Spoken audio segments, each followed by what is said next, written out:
My name is Maria Meyer, and in the name of our phenomenal board of directors, our founder, Ms. Marilyn Gladstone, our super staff, and our equally phenomenal army of interns, we welcome you each and all to your Women's Fund Miami-Dade. As I said, there are amazing leaders, not only on the screen, but also in this village square.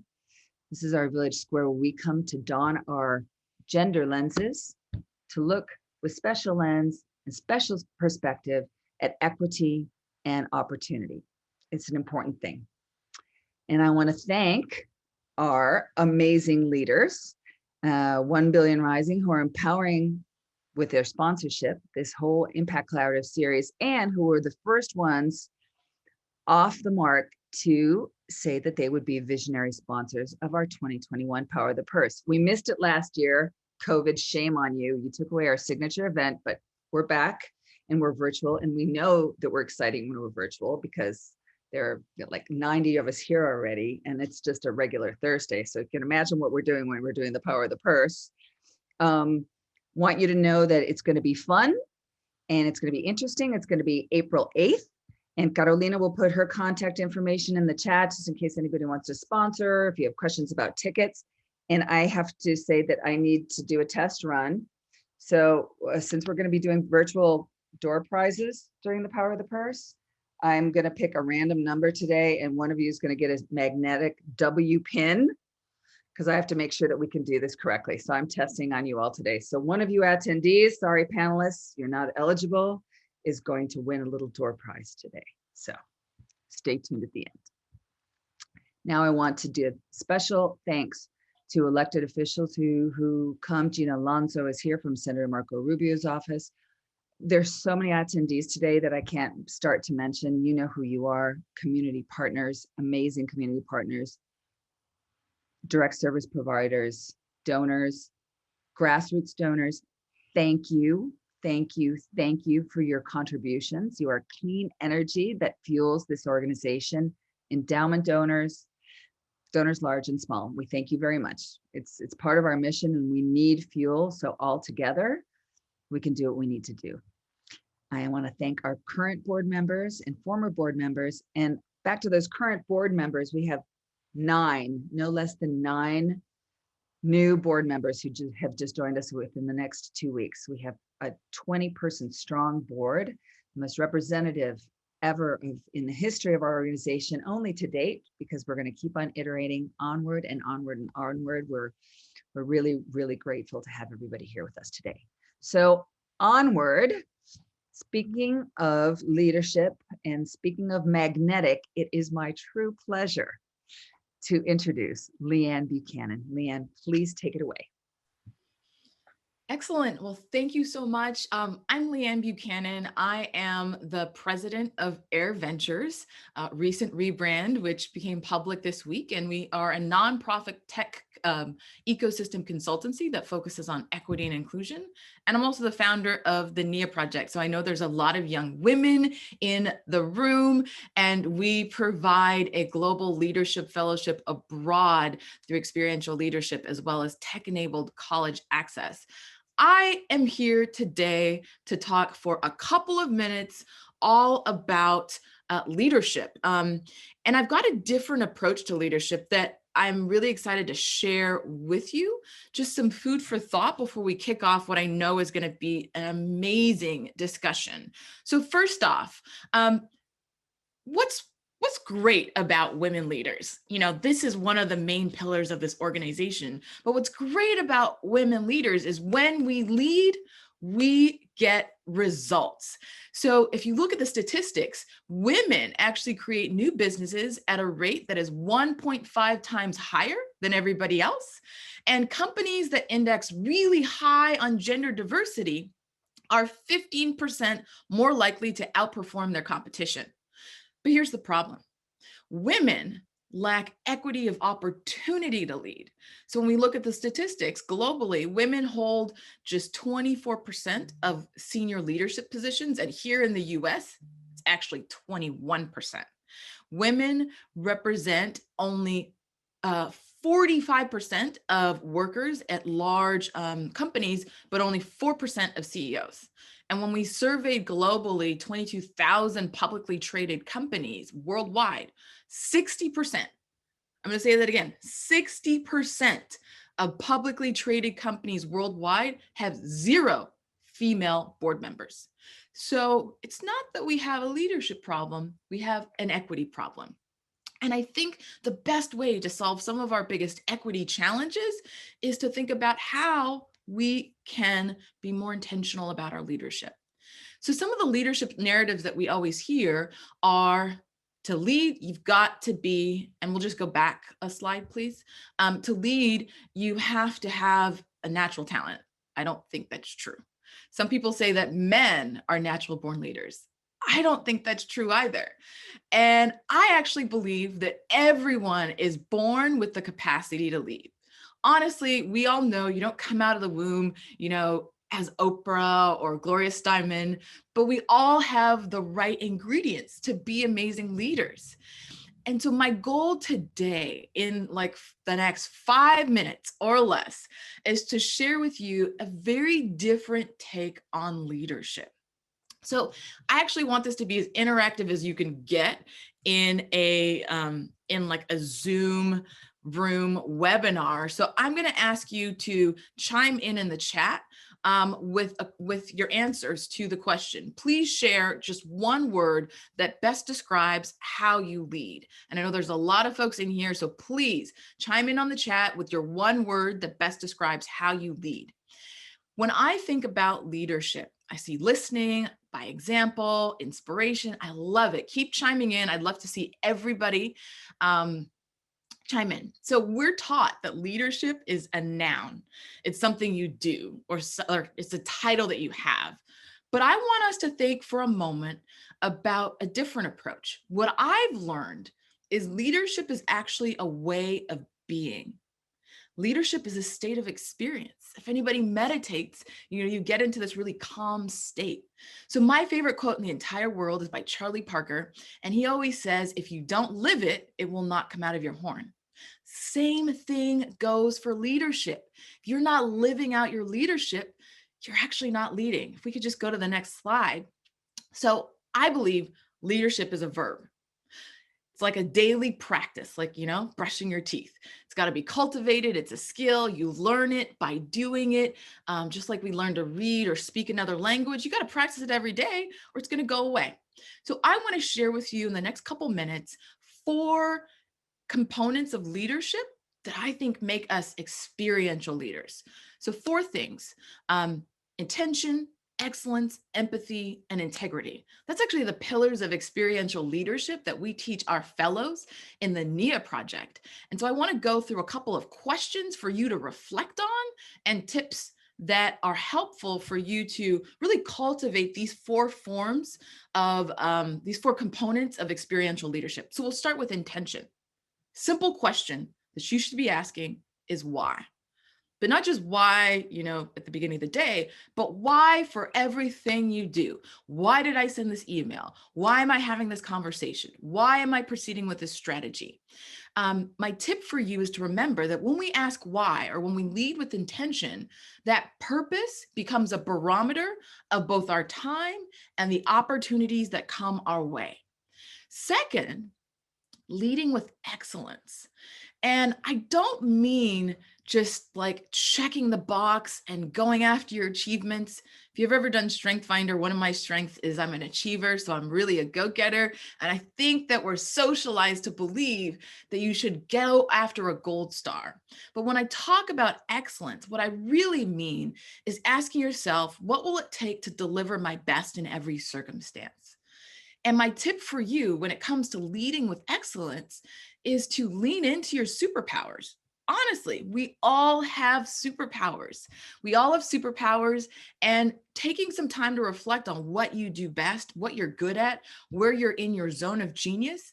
I know my 3 superpowers are communication, strategy, and connection.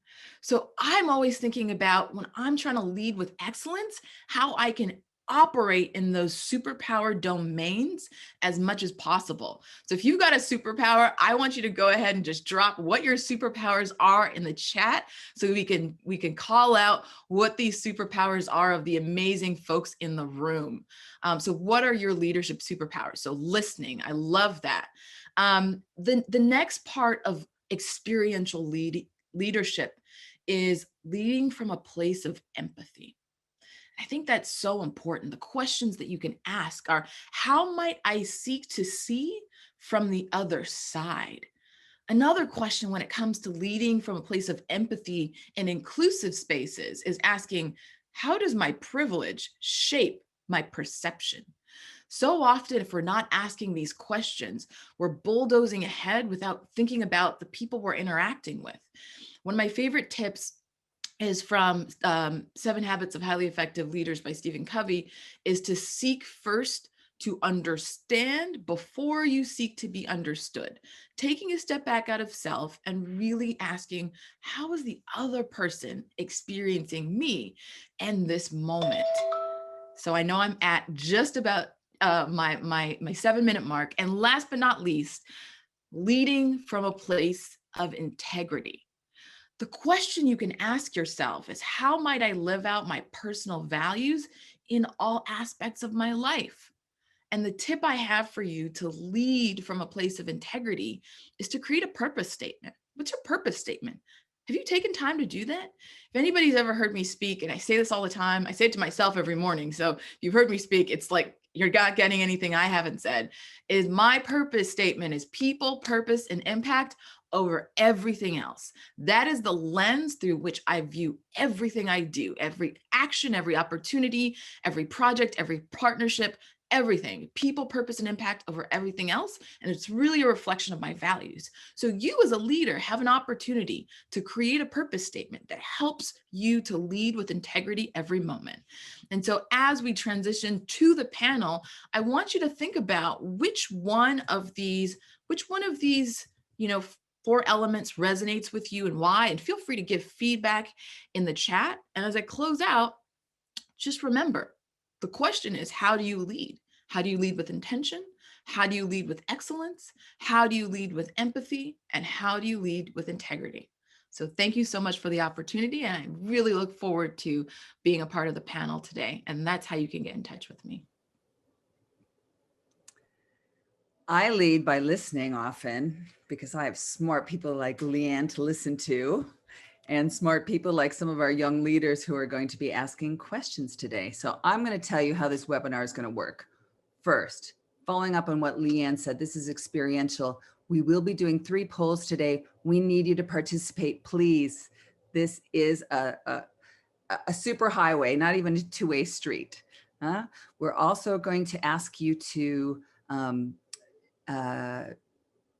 put some questions in the Q&A. Usually there's a lot of time for Q&A at the end, but we have a few very special guests.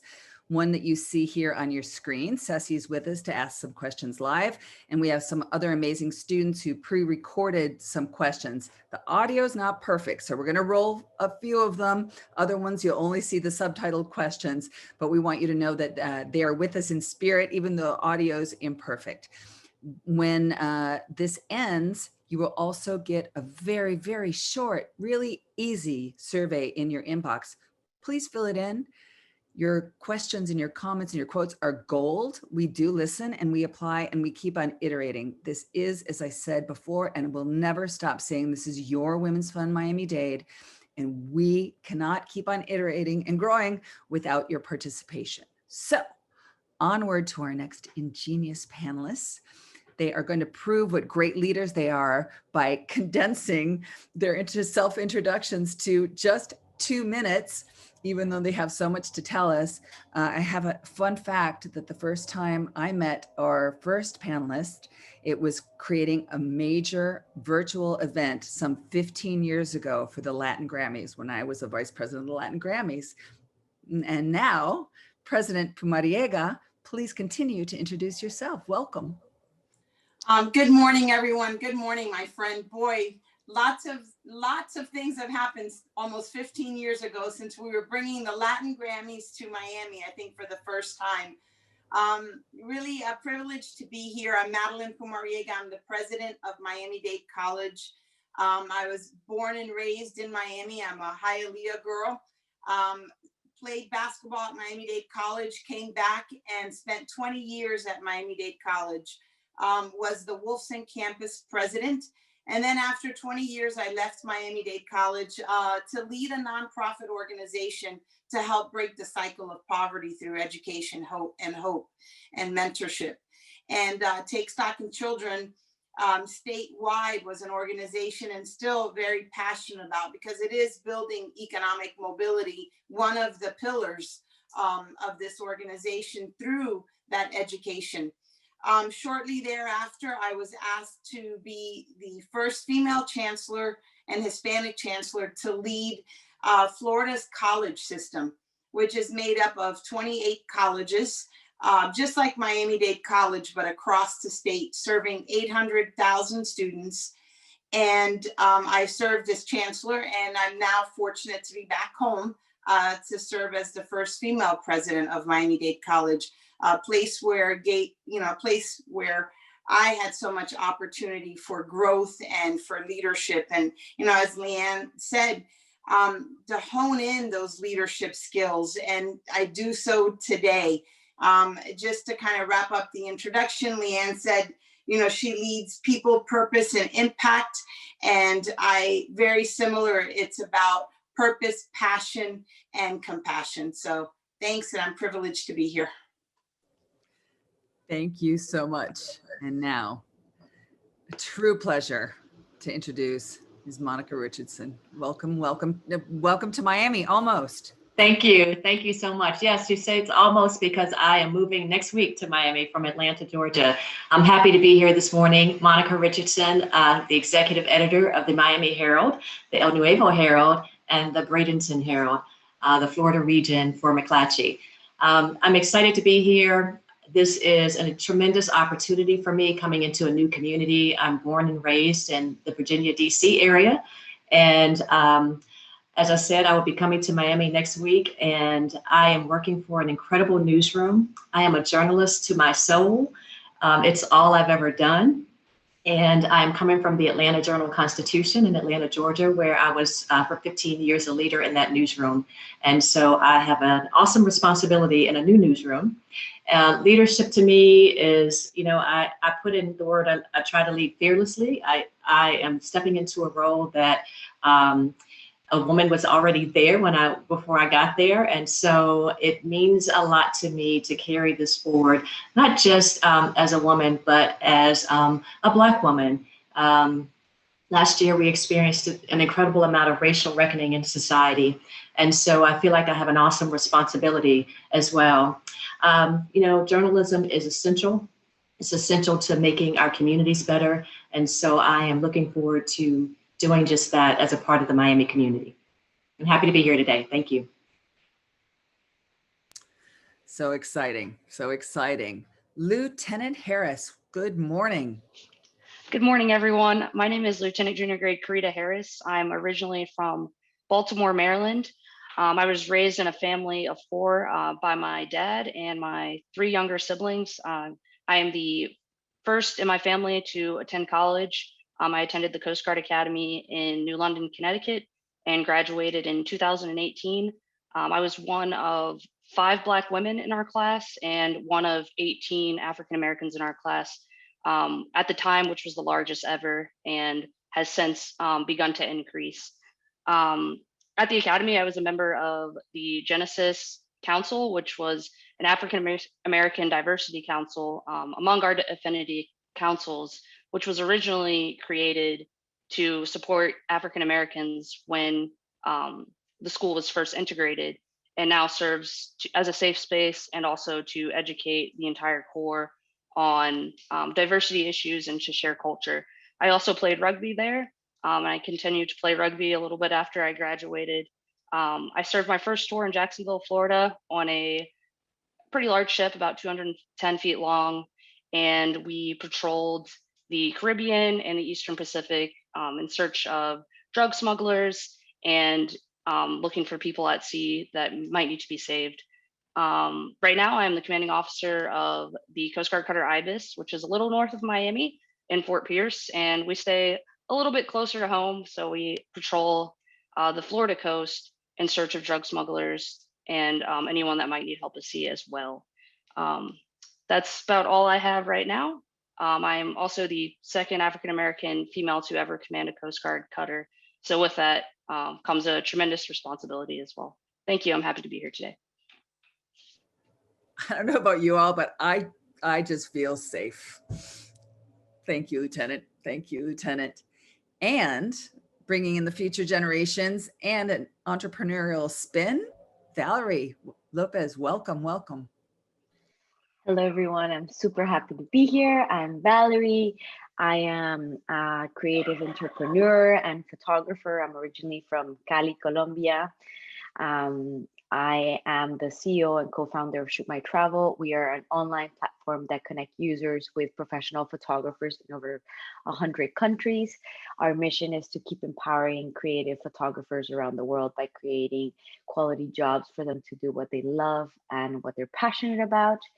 A little bit of my accomplishments as a CEO is I'm the 60th female Latina to raise over $1 million in funding. After Max Tuckman, which is number 59, a lot of you know her.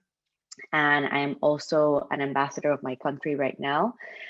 So I get to speak and inspire other women. We're only 2 women ambassadors in our country. So it's a great responsibility for me to share that knowledge with other fellow female entrepreneurs and help them out in any way that I can. I am based in Miami. I absolutely love this city. I have lived here for over 10 years and I am 305 till I die.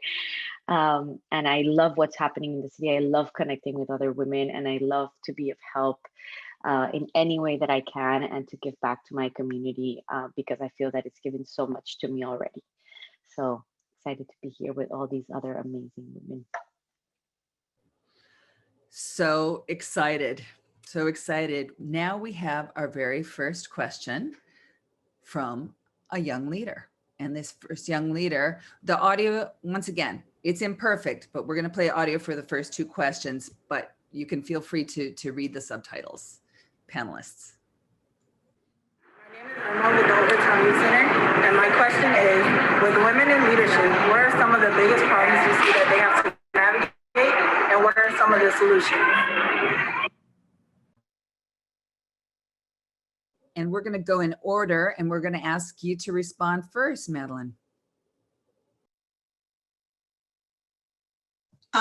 Great question, Irma. I think challenges and opportunities.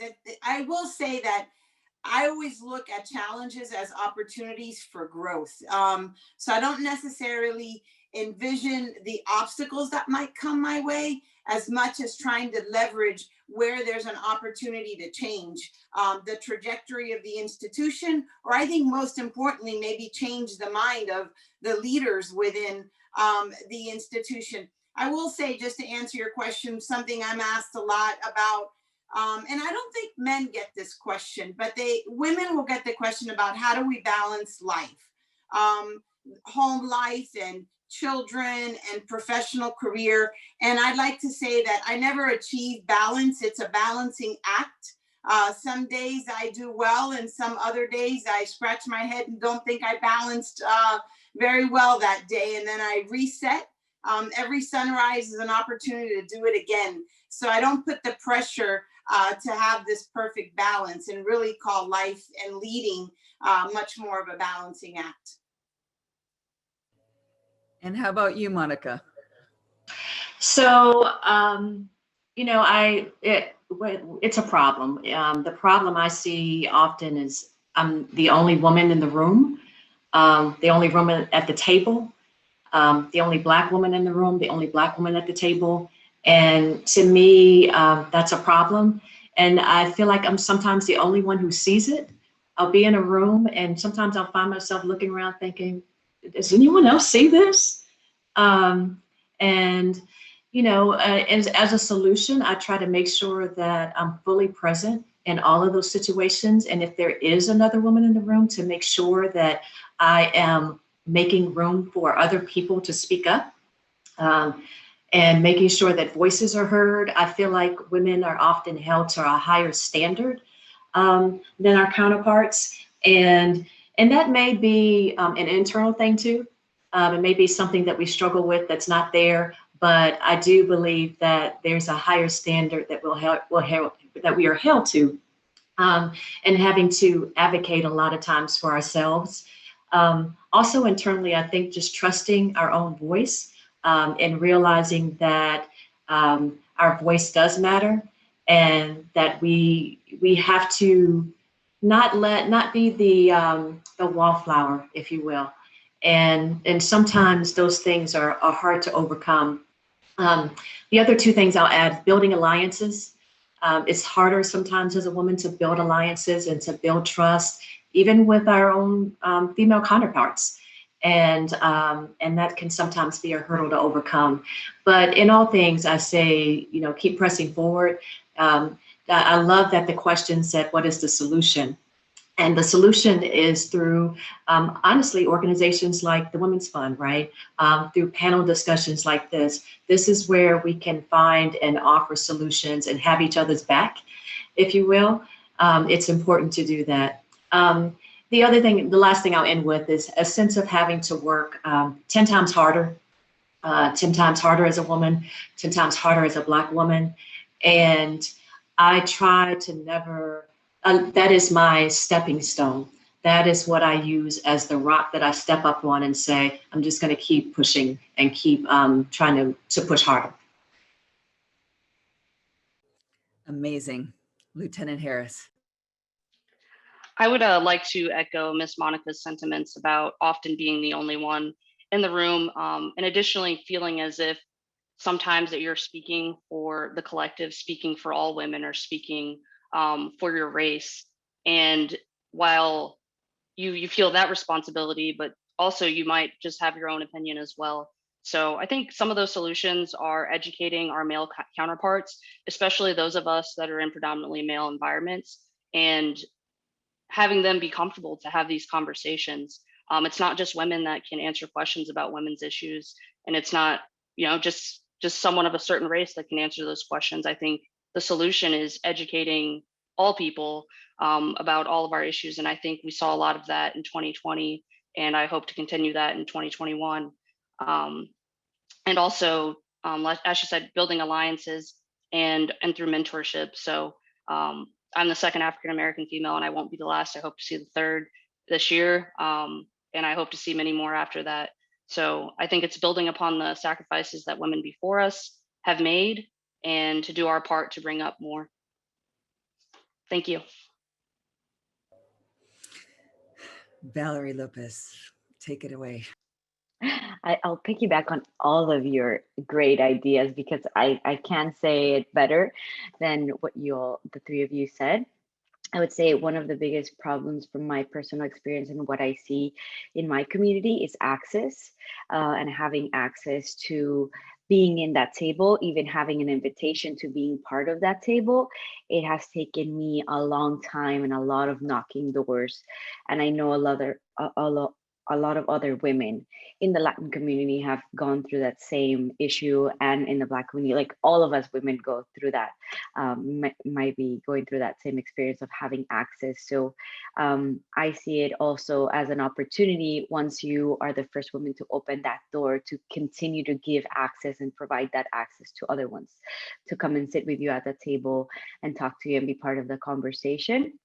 And as Lieutenant here said, inviting men to also be part of that conversation, and allowing them and showing them that sometimes being vulnerable, it's okay, like being vulnerable to that, and not feeling like we're taking away their jobs or their responsibilities or their roles. There has to be a balance within our communities, and we have to work together in order to keep moving forward as women in all of our industries. So talking about connections and staying connected, one of the things that Women's Fund currently, as we keep on iterating, what we're trying to do is make sure that people stay connected. So not only do we connect here every month, but we're giving you the opportunity as attendees and panelists to keep on connecting. So every time that we have another, we want to strengthen the fabric of our community. These are the ties that bind. So during this poll, each of you who are attending will be able to check if you're interested in being contacted or connected with any of these organizations of any of our amazing leader speakers today. And so Carolina and our team will make sure that you get connected afterwards, because yes, we are indeed stronger together. Viviana, can we go ahead with our next question, which will be live from Ceci. And we are going to ask you, Ceci, to go ahead and introduce yourself, please, to our panelists and our attendees before you ask your first question. Go ahead, Ceci, welcome. Hello, everyone. Thank you so much for inviting me here. My name is Cecilia Gonzalez Jimenez, and I'm in 7th grade. Last year, I was at Miami Beach Nautilus Middle School, but this year I'm doing Florida Virtual School. And next year, I hope to go back to physical school at American Heritage. So I started Coastal Conservators inspired by a friend of my mom's, Dara Schoenwald. And she created volunteer cleanup, and I wanted to have one that was just kids, since it's the perfect COVID-safe outdoor service opportunity. We call it coastal distancing. So with Coastal Conservators, we have student-led volunteer coastal cleanup activities. For right now, we're running it, but we'd love to expand and have different schools do it too. And we do it quarterly. We do cleanups quarterly, and the next one's on Sunday, March 7th. So my question is, what do you know now you wish you knew when you were my age? Thank you for that wonderful question. And we're going to go in the same order again, panelists. Madeline? Ceci, congratulations and great job. So proud of you. I would say that I was enough. Probably at your age, you don't think you're enough. And I would say that I'm enough. I'm smart enough, good enough, pretty enough, and I belong. So I try to say that to young women all of the time about we sometimes spend a long time in our early, especially adolescent, teenage, high school, and early college years trying to figure out and just knowing that we are enough. Thanks for the question. Monica. Yes, thanks again for that question and congratulations. I am always inspired and in awe of young girls who are doing their thing. For me, I would say I would tell myself to use my voice. It took me a long time to come into my voice. I was probably known as the shy girl, but I always had these thoughts in my head. And I was always the person that would, even at that age, say, I was thinking that, I just didn't say it. Somebody else would say it, right? Or somebody else would raise their hand. I was always the last person to volunteer for something, even though I wanted to, even though I knew I could do something. And even though I had a thought or a feeling about something, I would often restrict that.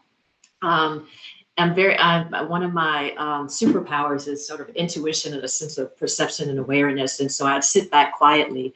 But that sitting back quietly meant I wasn't using my voice. And so I would tell myself to use my voice and not be afraid to speak up and step out. Like you have already. Lieutenant Harris, I know you told me I could call you Karita. So this time you get a Karita. Go ahead. Awesome. Thank you. Congratulations on your organization and thank you for the question. I would say looking back when I was younger, I wish that someone would have told me that my hard work would eventually pay off and it's okay to fail. So for the first part, I often felt like, I'm doing all these things, school, volunteering and things like that. And where I come from, I don't see a lot of success in the community that I come from. I didn't see a lot of people graduate high school. I didn't see a lot of people turn 18. So that your hard work would pay off, and that it's okay to fail. And on that note, I often felt like, if I failed the test or If I couldn't get to school on time and, I'm getting in trouble because I missed the bus or something like that, that I would turn out to be a failure and it's not going to work. And that I would, just end up like what I see around me. So I would say to continue going, learn from your mistakes, and don't let them hold you down. Just, figure out what happened and, write it down and figure out how you can do better the next time. And I use that today. It's okay to fail again. There are opportunities for growth. So thank you. I bet you I'm not the only one in this plaza who just got chills, and it's not because of the cold. Thank you. That was amazing. That was amazing. Valerie. Ceci, congratulations on this amazing initiative. I would tell myself to listen to my intuition and that gut feeling that a lot of times I was discouraged to listen to. And that created a lot of fear for me to make a lot of decisions when I could have because I didn't listen. I was listening to other people tell me what to do. So listening to my intuition and that gut feeling is something that has taken me a while to say, okay, I need to follow that inner voice that I have and go for that without fear of letting me stop me. Amazing. Amazing.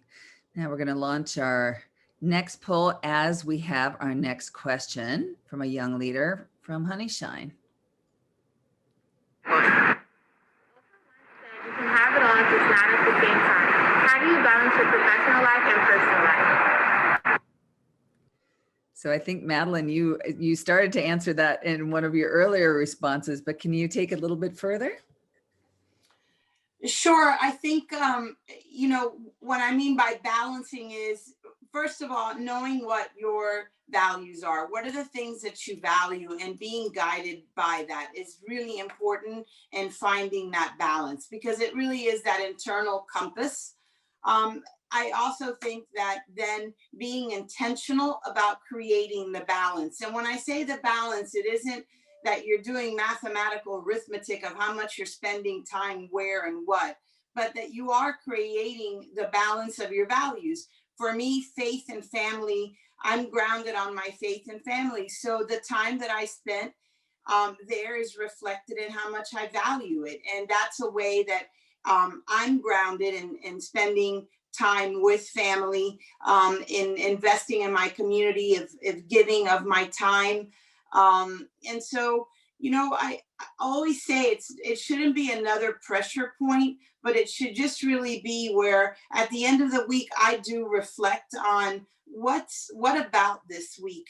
If you can do a gratitude journal every night, do it. I think that's another way of finding balance, especially as women. I think we're a bit harder on ourselves than maybe our male counterparts. And I wouldn't undo that. I think that's how we lead, with the passion that we do. So a couple of things is, one, count your blessings in terms of just the gratitude every day. That helps at least ground me. Understand what your values are and make sure that your behavior aligns to the values that you have in what you do every day. And then make sure that at the end of the day, you're spending your time in a life that is fulfilling and impactful.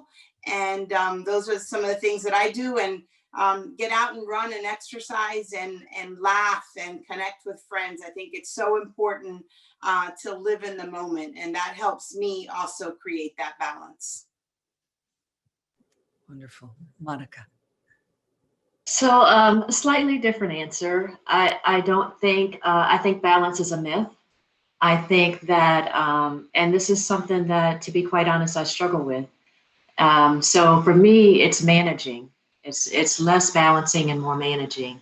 And I love that reflection just came up. Self-reflection is a very important part of that for me. At the beginning and end of every day, every day I pray to be a better mother. I pray to be a better coworker.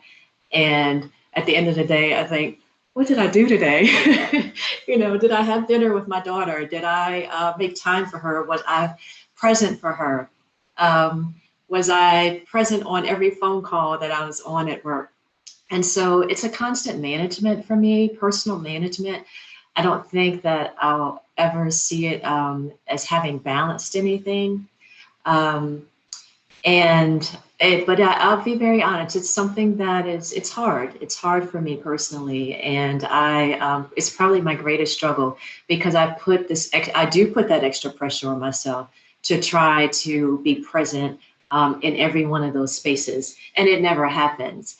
But like Lieutenant Harris said, you know, I have learned that failure can be good. And it just means that I try to do that much better the next day or the next moment. So much wisdom. One central plaza here. Lieutenant Harris. I'd also agree with Monica again. I feel like we're like on the same page, but I don't think that balance is ever perfect, and you're constantly, you know, trying to correct that imbalance. And I think it's mostly just about what your priorities are, whether it's weekly, daily, years, phases, seasons of your life. You have to figure out what you're prioritizing at the time, and whether that's family, whether that's volunteering, whether that's work. There are different parts in our life where each of those might take up more time or more energy or more effort. And I think what's important is to find what brings you peace. What do you need, you know, every day, whether that's your connections with your family, working out, things that just bring you that peace in addition to what you're doing for others. So I think it's always changing, but you just have to find what you need at that stage in your life and that stage of your week or your day. Thank you. Valerie. It's hard to be the last one because they put it all together so beautifully that what do you add to that? But I would definitely agree with Monica and Lieutenant. It is, for me, it is about prioritizing different stages in my life. For the past 5 years, I've prioritized working head down, and I have stopped prioritizing maybe other things that maybe for other people, it's not creating a balanced life, like going out or partying or doing. And now I'm entering into a new stage in my life, which I have to balance becoming a mom for the first time and having a job. So my approach to it is going to be, my priority will be this little one. And then I will start finding a balance within that craziness that's coming in my life, with work and with my relationship with my husband and like all these other things that will probably intertwine. Some days I can hardly balance my diet or eating on time or drinking enough water. So it's about managing, like literally hour by hour, day by day, week by week now. Before I would be very structured with that balance that I was trying to have. If you didn't go out and did an hour run, it would drive me crazy. But when I started shifting that balance into, okay, what are my priorities for today, for this week, for this month, or for the whole year? That's where I started feeling a little bit more myself and at peace and being present as much as I could in those moments, instead of trying to juggle 3,000 things at the same time and trying to be on a call, answering emails, drinking my coffee, trying to talk to my husband, who is also my co-founder. So there's a lot of things that we're playing around. But I would say for anybody, prioritize on what's important for you. Your priorities right now might change tomorrow, and that is perfectly okay. And whatever brings you peace and happiness is your perfect balance. Nobody else. Don't compare your balance to nobody. Don't compare it to anybody on social media. Your balance is your life, and like live it through that, because it's very hard sometimes when you're scrolling through Instagram to find all these perfect life balances, and you're like, well, why am I failing? Why am I not doing it that way? And it's just, your life is different. So balance how you think brings you peace on a daily life, on a daily day to day. Truth. So I want you all to know that not only is this being recorded, so it lives on our website and it lives on YouTube and people can refer to it and share it later. But our amazing partners and dear friends at Overtown Youth Center and at the Honey Shine program, who have to be in class right now, are going to be living this all together. So this is all going to be reviewed. So your responses directly to those questions are going to go to the questioners and to all of their colleagues as well. And the next questions are going to come to some individuals. So instead of going in order, we are going to go with this next one. And instead of playing the audio, we're just going to ask you to read this one. And this is from Jamara Cherry, part of Honey Shine program. And it's for you, Ms. Monica Richardson. How does it feel being the first Black woman executive editor of the Miami Herald?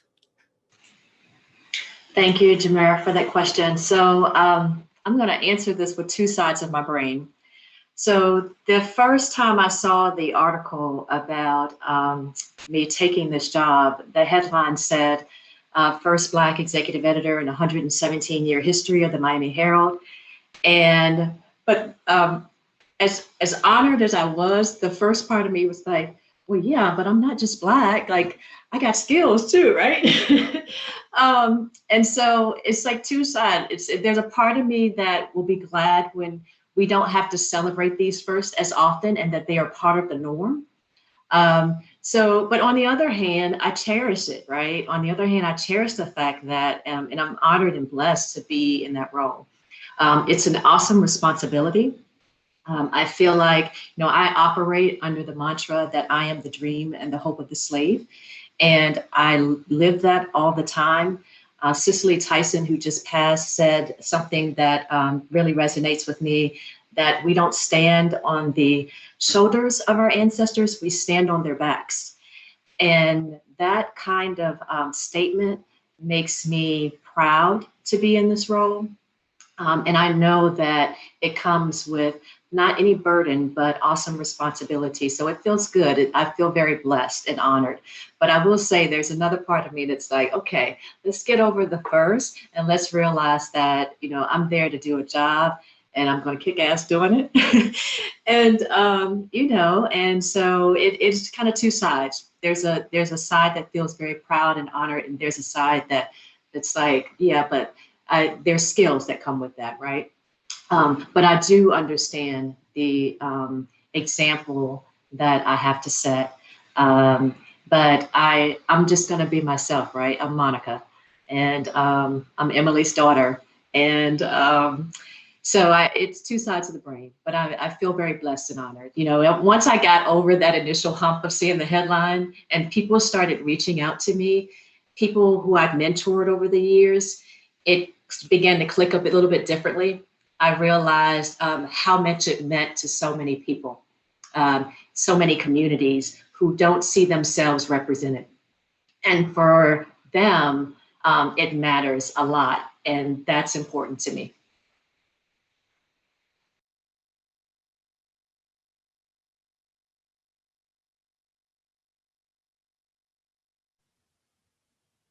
Mara, you muted? The next question is for you, President Pumariega. And this is from Ciara Robinson from Overtown Youth Center. And her question is, how does it feel to be the first woman president of Miami-Dade College? And how did you get there? As Monica said, I don't walk in every day thinking I'm the first woman. Somehow I'm like, this is the awesome honor and responsibility and privilege to lead the Miami-Dade College, not only for what the college represents in our community, but what it represents in terms of education and economic mobility pathways and where that community's college. So I feel, as Monica said, not the burden, but the privilege. And I understand representation matters. What I'm doing is making sure that a young girl anywhere in the world knows that she can be a college president. And if I just do that, then it's, worth all of it. But again, I don't get caught up too much in the headline. About the first, I will say how I got here is hard work.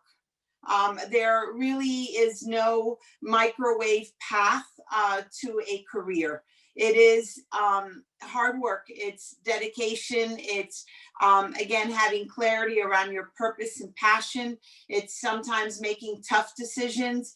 It's a lot of patience and bringing consensus around the table, because I think that there is a need for that consensus building. Oftentimes, you know, there's a tendency to want to lead from the top, you know, and it's not. I think that when you have real impact in an organization like Miami-Dade College, you do it because everyone believes in the mission, everyone believes in the purpose, and everyone believes that they can make a difference. I didn't set out to be the president. I set out to make a difference every single day in my career, and that the work that I do has value and impact. Madeline, I could not have paid you to say exactly how I feel about what we're doing here at the Women's Fund Miami-Dade. It's about all of us together. I can't, that's absolute perfection. I'm just going to quote you and follow you on that one. Leanne Buchanan, welcome back now as a panelist. And this next question is for you from Jade Miller, part of Honeyshine. What did you have to overcome to get into your position? That's a great question, Jade. And I guess I'll say two things: myself and clarity of my why. So in terms of myself, and I know it might seem a little bit odd of an answer, but if I'm going to be honest here, a lot of times I was quietly dealing with a lot of unworthiness. You know, you're in these positions, you're, you know, being noted as doing great things and having this impact. There's always this voice that was like, no, not really. It's all going to come down.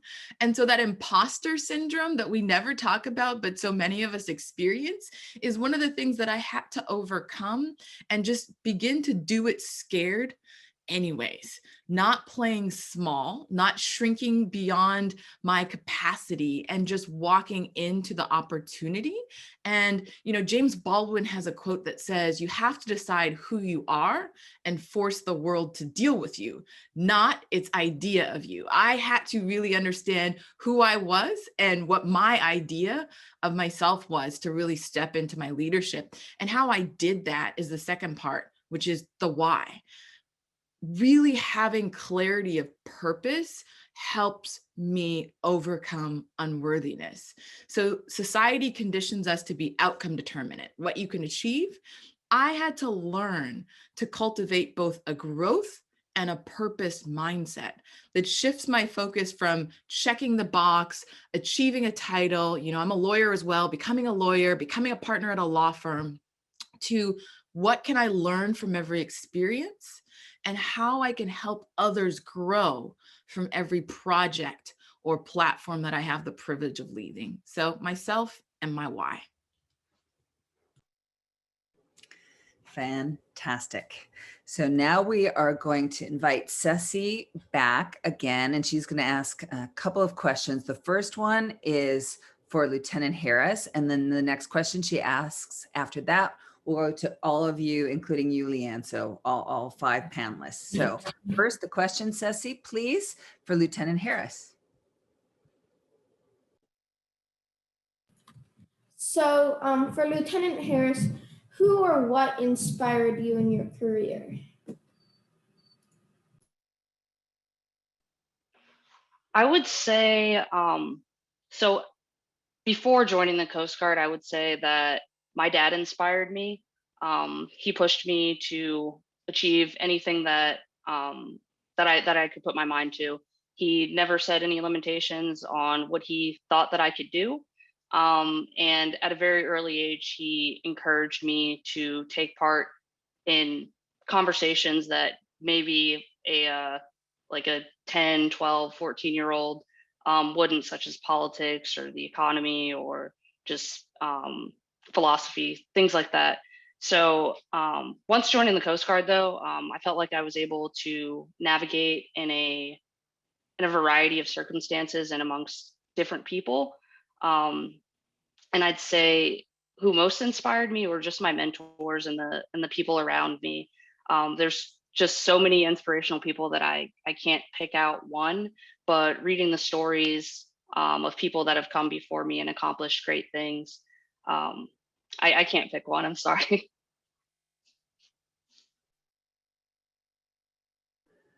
Awesome.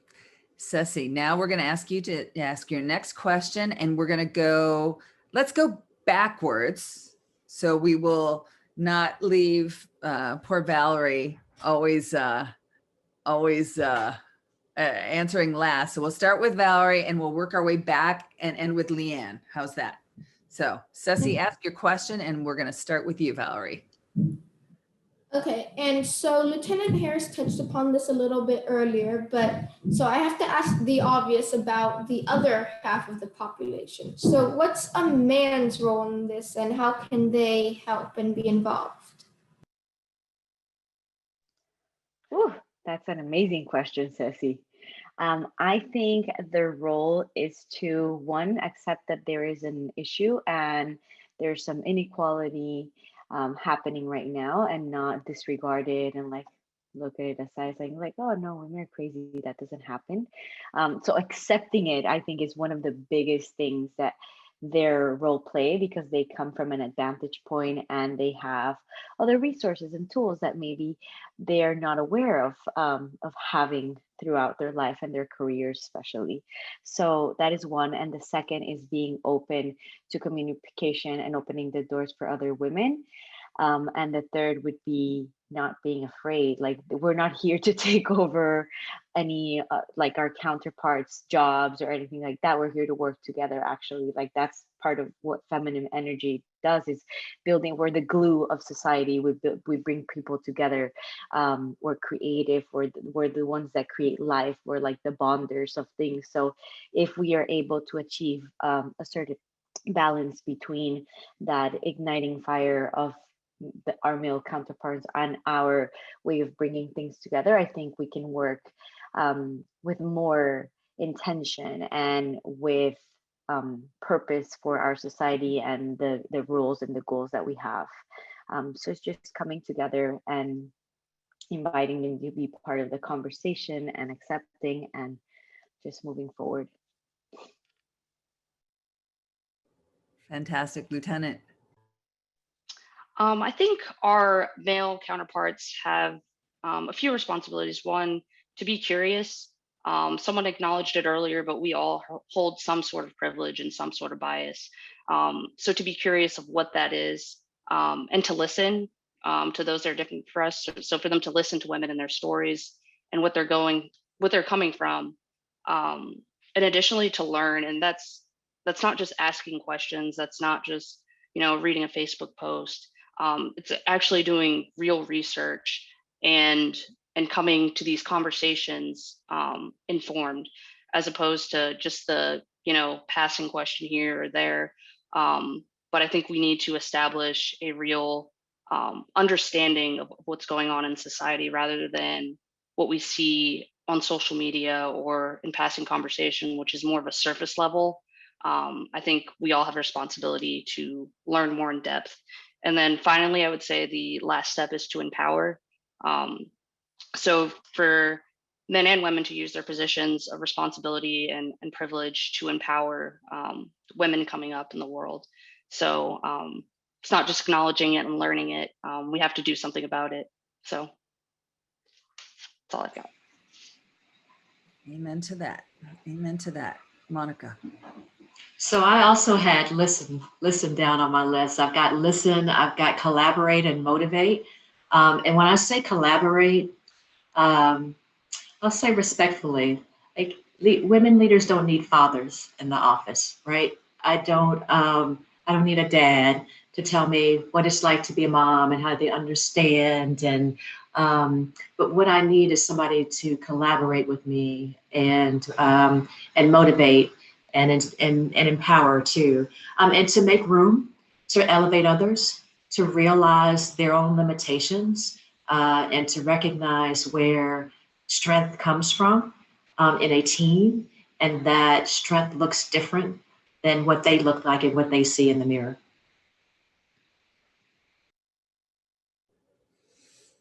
Amazing. Madeline. I want to echo everyone around listen. I think listen and empathy is important. I believe another way, giving credit where credit is due. And I think that's an important part that sometimes gets overlooked, that where the credit, where the idea came, where the implementation really came. And that's an area where our male counterparts can amplify that voice. And I think through mentorship and support, I do believe that, having male counter allies together only advances the impact of the institution and advances the impact of the leaders, and especially when it's, a woman leader.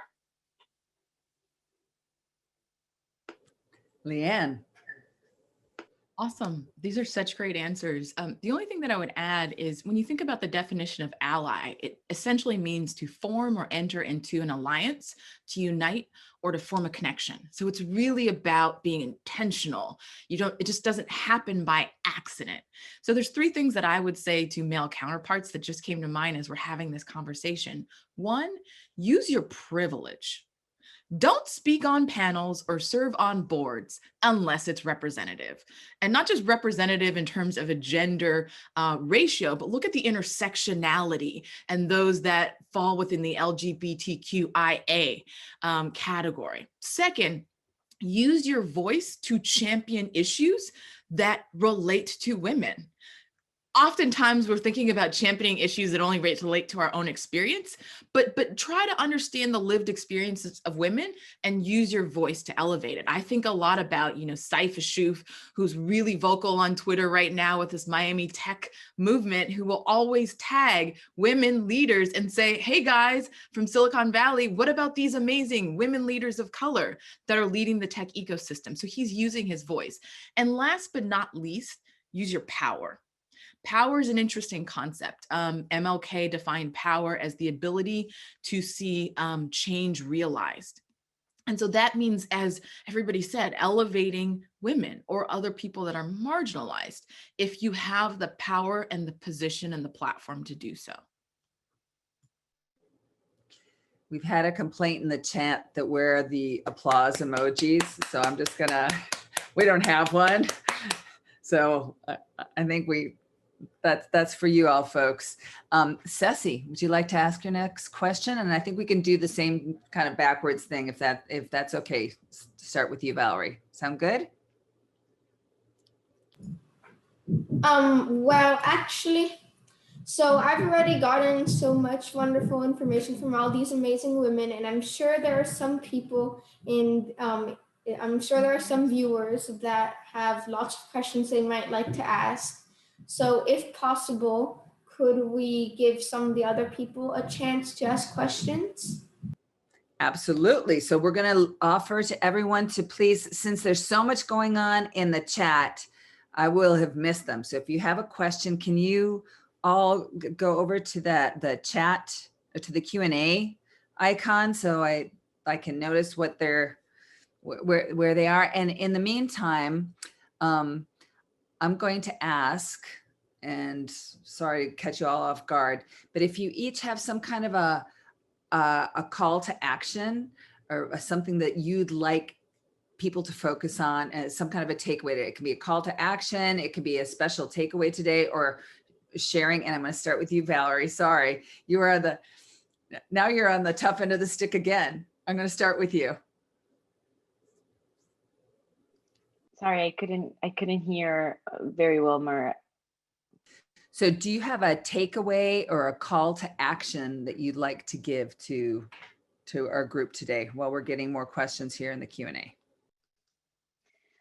I mean, this was one of the best mornings that I have ever spent on a Zoom call. I am so inspired and energized.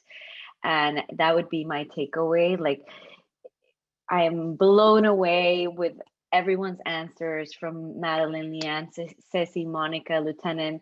I'm just like, my heart is so warm and fulfilled. And sometimes I don't make time during my day or during my week to be part of these initiatives because I am trying to juggle 3,000 other things with work. So my takeaway would be make time for these things, join, listen in, be part of the conversation. Sometimes there's no time, but you know what? I discovered Clubhouse this week and I'm like obsessed. And I heard Leanne yesterday talking about 305 there. So I was so happy to see her here today. So do things and be curious about these initiatives that are out there for women in a way that you can help collaborate and learn. That for me has been a great learning experience today, being part of this panel and just listening to other women and feeling so inspired by what everybody has to say and all these different points of view. So that is my biggest takeaway, and I hope it is a takeaway for other of the listeners here today. Thank you, Lieutenant. I echo Valerie as well. It's been amazing being here. I'm honored to be on this panel amongst such great leaders in our community. And I honestly can't wait to go back and watch the recording and take notes on some of the great things that everyone has said. I would say a call to action or takeaway I have for the attendees is if you have a goal or something that you're pursuing, find a mentor. If you don't have one, reach out via LinkedIn, reach out via the connections that you already have. But it's especially important to have someone help you navigate that world that you haven't been in yet, because they've already made the mistakes. They're keeping up with what's going on now. So whatever career field or opportunities you're pursuing, find a mentor and they'll help you navigate. Thanks. Thank you, Monica. So yeah, thank you. I have a couple actually. The first is to step into the arena. Before I got this job, just when the pandemic hit, I had just finished reading Brene Brown's Daring Greatly. And I had the book for several years on a bookshelf, literally. And for some reason, just picked it up. And there's a quote I love in the book. It says, "When we step back and examine our lives, we will find that nothing is as uncomfortable, dangerous, or hurtful as standing on the outside looking in and wondering what it would be like if we had the courage to step into the arena. You must see yourself and allow yourself to be seen." Stepping into the arena, I can't tell you how that resonated with me. And as I thought about wanting to take this role, and again, I realized that before I even had the opportunity for this. The other thing I would say is don't ever lose sight of yourself or your values. I've never taken a role where I thought I once told a supervisor, if I ever have to change who I am or what I am and who I am at my core and my values and my beliefs, I will leave before I do any of that. And so never lose sight of yourself. And then the last two things, support the Women's Fund. And please support the Miami Herald and your local journalism, because it's really important to make a difference in our communities. Yay. Thank you. Madeline. So my takeaway, I would say, peers can be powerful advocates and advisors. Leanne talked about the definition of an ally. And I'd like to say, have a tribe. Have a board of advisors. Who's your board of advisors? Who are the 5 people who are your cheerleader, your advocate, somebody who talks about your profit and loss and your strengths? And so I do think the importance of not doing it in by yourself, leaning in and looking for that tribe and looking for the allies around you. There's plenty of them, and whether they become a formal mentor or not, I'd like to say have that informal board of directors to help you journey through. How about your wisdom, Leanne? So I'm a product of an HBCU, and if you went to an HBCU, you probably have heard this phrase before. Service is the rent we pay for our time here on earth. And so my takeaway, and I guess my call to action all rolled up in one, is think about what impact you want to have. We are privileged. I saw at one point there were about 150 people in this room. We are privileged to be part of this conversation. But how might we then carry this forward? Carry what we learned forward into the community and help spark important conversations with other people who were not in this room, who don't have the privilege of being here because of whatever material conditions of their lives prevent them from doing so. So I guess the question is, if not when, if not now, when, and if not you, who? Think about impact. This next question, I'm going to ask if two of you can answer. You can choose amongst yourselves who wants to unmute and raise your hands to do it. Comes from our board chair, Gloria Romero Roses. Can you address the issue we see sometimes of women achieving new positions of influence and then they surround themselves with men in their ranks? Who'd like to take that first?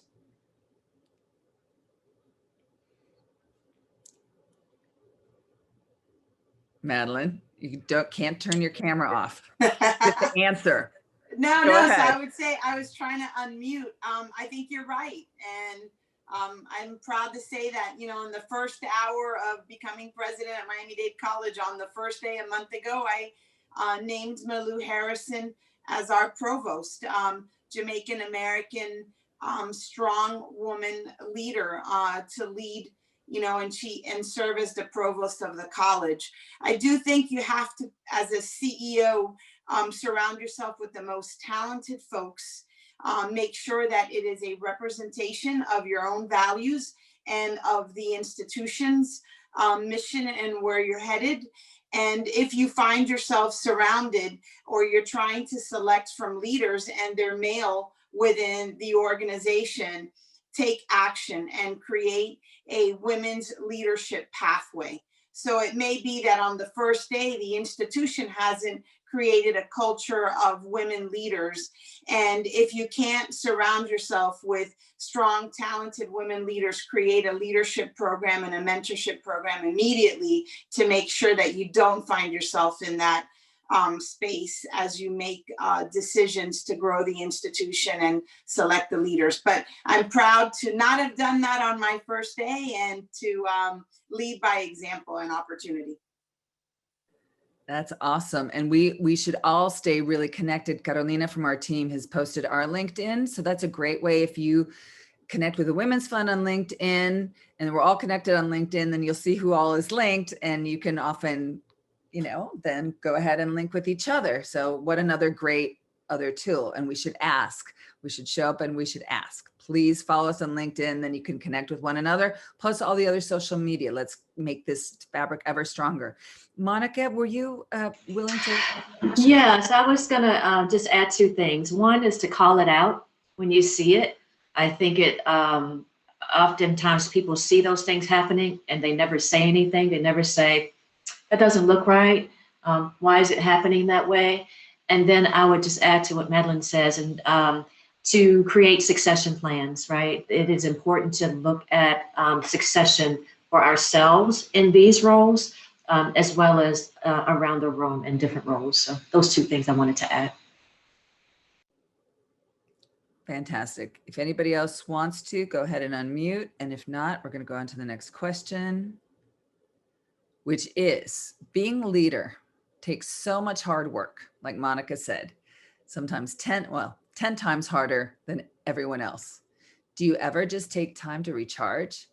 Because burnout is real, especially during the pandemic and balancing working from home and family. And I think everybody should take this one actually, because they're going to be really individual responses. Is that okay? Yes. Who wants to go first? Valerie, go ahead. I'll go first in this one. Based on my experience, there was a lot of burnout for me last year. I'm CEO of a company that's in the travel space specifically, hit very hard by COVID. And burnout became very real for me very early on, I would say since February, because we've been tracking this since early on, and a lot of our traction and our customers come from Asia. So it was a reality before it was even a reality here in the US.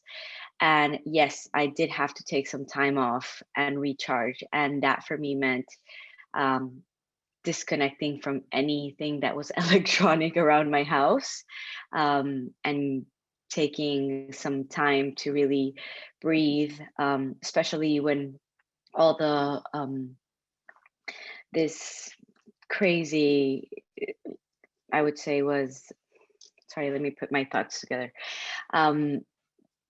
Especially when I found I was pregnant, there was this empowering social injustice movement that broke my heart terribly. A president that was like the craziest thing we've ever heard. My company going down the drain. It was a really, really, really hard moment for me. And I had to just say, stop, I can't do this anymore. I had to close my phone, close my computer, and just take a whole week to breathe and be present with myself and acknowledge all these feelings and say, what am I going to do? How can I move forward from here? Like, what are the things that can help me wake up tomorrow and be at peace with myself? And that for me was reading, cooking, like doing things that were nourishing for myself and for my body. And that's when I learned that I had to start seeing and listening to these cues of burnout before I got to the point of absolute burnout where I was like shattered. So if you are feeling any type of burnout in any way, I would highly recommend to take an hour, a minute, or whatever you have available time to do something that recharges you and your spirit and your soul and brings you back to your mission and to your intentions as a woman, as a mother, as any role that you're playing. It's very important, because I had to learn the hard way, and I don't wish that for anybody out there. It's not easy to reconstruct, like puzzle yourself together and move forward from it, but we do it, and it was a great learning experience for me. I found a lot of encouragement from family and friends and other women that supported me through the process, and even my husband, who was like there, like saying it's all going to be okay, you can cry it out, it's okay to cry sometimes, it's okay to be vulnerable, you don't have to be this stand of power all the time, you can be vulnerable. And so I learned a lot about vulnerability and reading Brené Brown too. So definitely there's plenty of a lot of work, but also I learned that my personal development is equally proportional to my professional development, and I can't unlink both. It has to be a unity, it has to be together. If I grow as a human being, my company grows and everything around me grows. So that's from my personal 2020 burnt out experience. There's nothing stronger than a leader who's willing to show vulnerabilities and to share. That's really powerful. We all thank you. Lieutenant. I would agree with Valerie. I would say it's sort of easy to get burnt out in the Coast Guard some days. We'll have some very long days followed by very long nights, for days on end. And you get back home, and I've learned to take those days as rest days and try to unplug from work when I'm home and to just relax.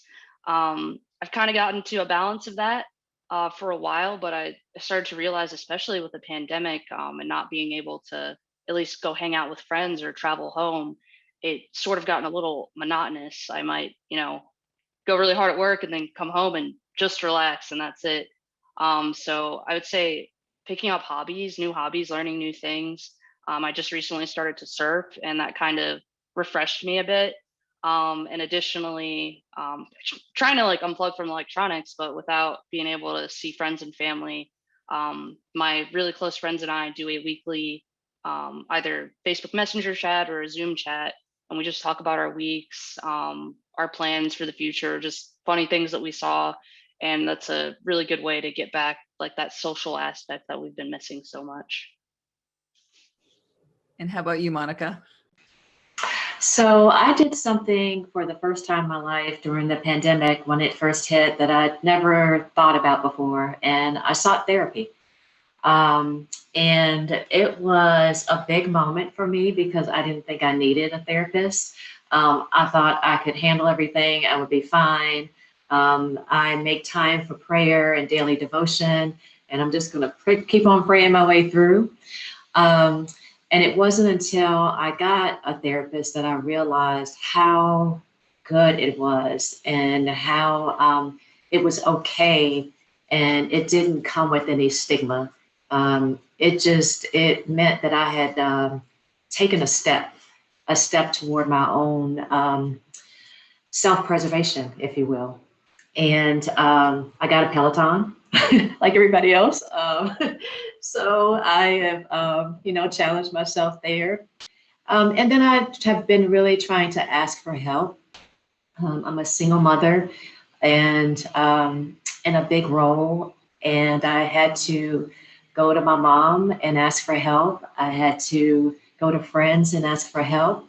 And that was a big step too. And I don't think it would have happened were it not for the pandemic and having that first month of having to homeschool and work at the same time. It was really, really challenging. And so, yes, that's self-care. I see people talk about self-care a lot as if it's another thing to do. But it's something that you really have to embrace and figure out what works for you. It took me a lot of years to figure out I needed help from other people to make it happen. Madeline. I want to echo kind of what everyone has said. I think number one, just kind of knowing when you're at that place, I think is really important, of knowing when burnout is around the corner. I know for me during the pandemic was a very tough time. Like Monica said, you turn into immediately homeschooling at home. I was, in a big role at the time, went through my mom's illness. My mom passed away. And I, just going through the grief, I think that for me, there's a couple of things. One, I said about the tribe, I can't really say enough about having 2 or 3 people that you don't have to be anybody to but yourself. And we don't have to talk about anything deep, but maybe just laugh.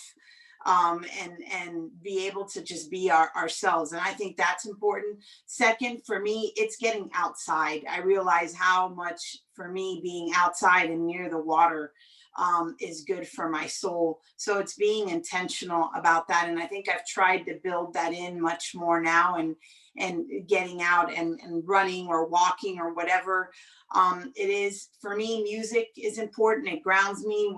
Someone joked about what music that I listened to during the pandemic, and it was we lived in Tallahassee. My daughter's country music playlist. But it was so good for the soul. And I think that's also an important piece, is just being able to connect to your heart and your soul and sitting with that quietly. And whether it's tears or laughter, it's just being grounded in that and knowing, in your faith, tomorrow's a better day. But I believe what leads us to burnout is when we just stuff it. And I think as women, sometimes we just stuff all those emotions that we're feeling, whether it's fear, shame, inadequacy, all of that, and not just bringing it out and owning it in its very best, ugly, messy kind of way, as part of the fabric of who we are. Amazing. Leanne. Ooh, there's so much honesty, and I so very much appreciate that. So 2 things for me. One is I practice a Sabbath, a digital Sabbath, so to speak. So every Friday at sundown, I shut off my email and I put an out of office that says every Friday I take 24 hours to disconnect. So don't expect an email response from me. And it goes to everybody, funders, team members. And my team has actually started taking a Sabbath, and it's doesn't have to be tied to a religious thing, but it's really this idea that you can take 24 hours off and just focus on yourself, focus on cultivating relationships. It actually is, research says it takes about 10.5 hours a week to cultivate a meaningful relationship. Well, if you're working 80 hours a week, it's really hard to build that, authentic, deep connection. So the first thing I do is take a Sabbath. The other thing that I practice is something called space. And I encourage you all to think about, what does your space look like? SPACE is an acronym for something I do every day, and I allocate 5 hours, but that's because I get up a ridiculous, early hour. But spiritual connection, physical activity, accountability awareness, creative, creative exercise, and emotional engagement. So that's an acronym SPACE. And what I found is when I do those 5 things every day, I am better prepared to meet the world as my best self. I am giving from a relatively full cup because I have taken the time to invest in myself. They always say you have to only give from the overflow. You can't give from an empty vessel. And so for me, this practice, like Madeline, I walk at the ocean every morning. I did it before this meeting, and I'm at the ocean doing my journal. It was a little bit cold this morning, so I did it at home. I do a journal. And then the other thing I realized was the accountability. I have systems to make sure that I can keep track of everything I'm doing. If I don't set time to review my Asana, things will not get done. If I don't set time to follow up on my emails, it won't get done. So you're really, if you're intentional about, your time, that's how you can have a good output. And so I just would say the last but not least, it's all about systems, right? You have to put in place a system for self-care. Otherwise it will not happen. So they say you don't rise to the level of your goals, you fall to the level of your systems. So having a space system, a practice, whatever it is for self-care, I think is really critical to balance. We have amazing questions still. We're not going to answer them all, but I think we're all energized. So we'll all keep on with our own internal wisdom, because there's been so much wisdom here today. We'll keep on self-fueling. Madeline Pumaria, please look at one of the Q&As is really specifically for you and a connect. And really, really quickly, in 2 minutes, so really quick answers. As any one or two of you want to address quick questions on how you deal with other women that play against and not together, and how you deal with this question, which you can read fully in the Q&A from Marissa Rodriguez about diversity hires. And she's wanting to hear concerns from minority members who do not want to be viewed in this light as a token minority member and are worried about being used by the institution, that whole quandary. So can we have some quick volunteers for quick answers on those questions? I see Leanne. So Go. real quick, I'm a fan of Instagram because it's a great source of wisdom. Someone posted this morning about the answer you should give when asked to speak for free or do things for free. I think that same answer applies to spaces where you're asked to be the diversity person, where you're asked to champion diversity and you represent a marginalized group. And the answer was, I do not do intellectual labor for free. This is not an experience where I have to be the token to do all of the intellectual labor, all of the emotional labor to create an inclusive environment. And I think we ought to feel comfortable in ourselves saying, no, this is not my job. I'll tell you, there's a couple of boards that I recently joined. And when I was asked to chair the diversity committee, I said, no, that's not my job. If you want me on finance, if you want me on another committee, I'm happy to do that. But we also have to be willing to say we are not going to be the token and push back on the world to understand that we have more in us. Fantastic. Madeline.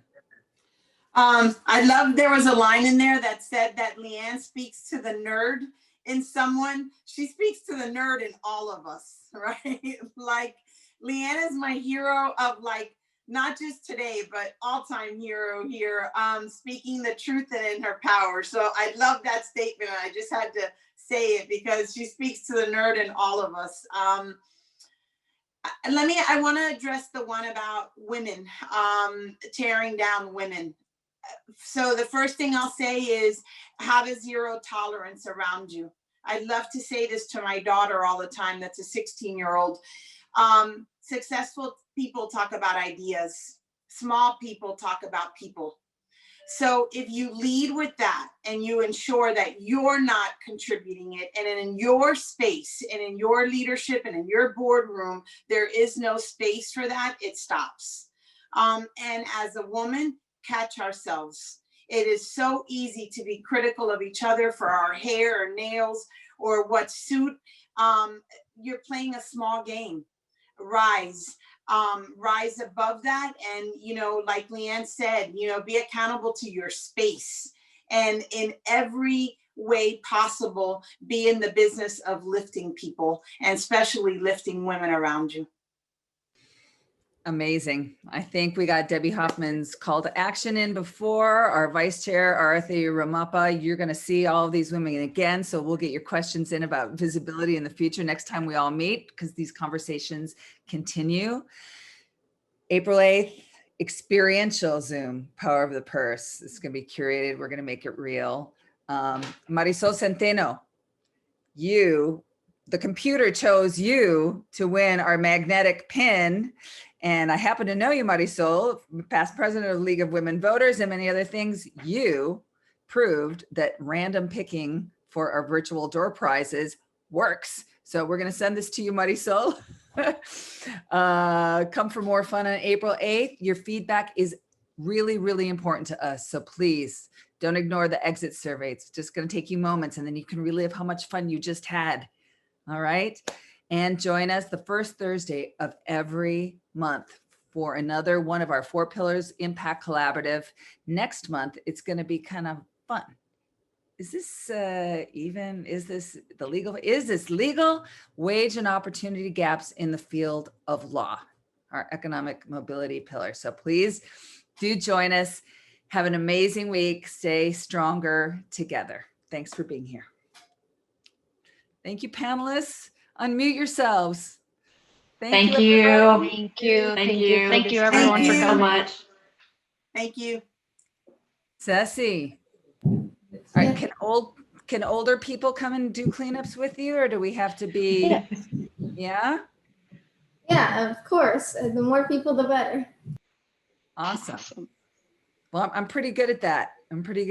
So count me in. Monica, if you need boxes, we're all Thank you to welcome you here. Thank you so much.